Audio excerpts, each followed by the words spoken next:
Quando a gente busca objetivos na nossa vida, sejam profissionais ou pessoais, a gente sabe que usar as melhores ferramentas para nos ajudar é essencial para chegar no resultado final da melhor maneira. Se seu objetivo é correr uma maratona, por exemplo, você não vai treinar no seu dia a dia com um tênis que não seja adequado para a corrida, certo? Porque a gente sabe que pode trazer lesão e até atrapalhar a sua evolução. Quando eu comecei no mundo da programação, uma das primeiras dúvidas que eu tive foi: tá, mas eu tô aprendendo os códigos, mas onde que eu escrevo eles? Onde que eu vou colocar esses códigos para cada linguagem de programação que eu tô aprendendo? E com o tempo eu fui conhecendo e tendo experiências com essas ferramentas. E hoje a gente vai entender qual o melhor software para desenvolver o seu código em Python.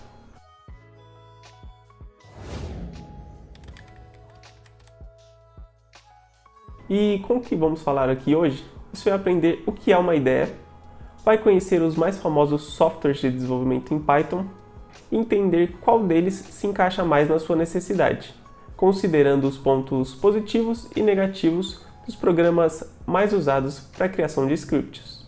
Show, né? Então bora lá! IDE, pessoal, é a sigla em inglês para Ambiente de Desenvolvimento Integrado. E nada mais é do que um software que nos dá ferramentas e recursos que nos ajudam e facilitam os nossos desenvolvimentos. Seja ele web, uma análise de dados, desenvolvimento de aplicativos e por aí vai.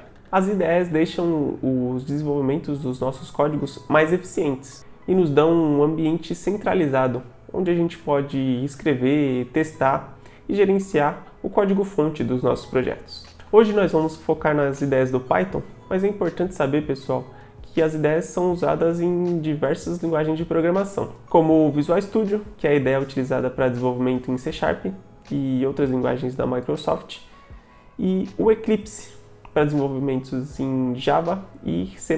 Então, basicamente, a ideia é o local onde a gente consegue escrever nossos códigos e rodar o que a gente construiu. Tá, beleza, entendi o que são as ideias, mas qual que eu tenho que usar para fazer os meus códigos em Python? E são várias as possibilidades aqui, tá, pessoal? Até umas menos conhecidas, como o Spyder, que tem recursos voltados para análise de dados e pesquisa científica, o Atom, que é um editor de código aberto desenvolvido pelo GitHub, o Tony, que foi projetado com foco em simplicidade e usabilidade, e até o VS Code, que imagino que seja o mais conhecido dos que eu citei aqui, até por ser da Microsoft. Se vocês quiserem entender no detalhe cada uma dessas ideias, me falem aqui nos comentários que eu trago um vídeo específico para cada uma, porque no vídeo de hoje a gente vai entender mais no detalhe duas ideias de desenvolvimento em Python, o Jupyter Notebook e o PyCharm. Mas por que essas duas? E é simples, pessoal. Uma delas é a mais utilizada no mercado e a outra, além de ser muito utilizada também, é a minha preferida.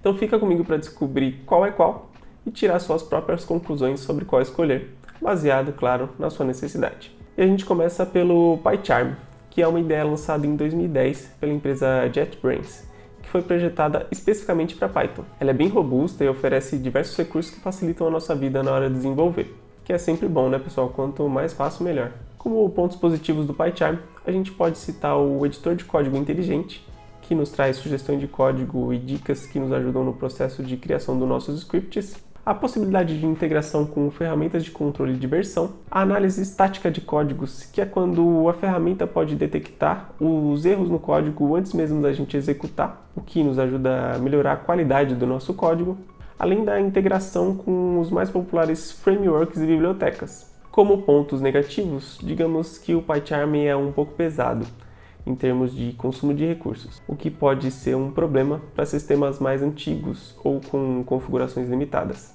Além da interface da ferramenta, que pode assustar um pouco os iniciantes pela aparente complexidade devido à grande quantidade de recursos. Mas a gente sabe que com o tempo e a experiência a gente aprende, então não deixe isso aqui ser uma barreira no aprendizado de vocês, pessoal. Passando para o Jupyter Notebook, a gente tem que entender que essa ideia é amplamente usada em ciência de dados, pesquisa acadêmica e tantos outros contextos onde a exploração interativa dos dados é fundamental. Essa interatividade nada mais é do que a execução em bloco dos nossos códigos, que facilita muito na análise exploratória dos dados e na experimentação com algoritmos. e que para mim é o principal ponto positivo da ferramenta, fazendo com que seja a minha escolhida para trabalhar no dia a dia.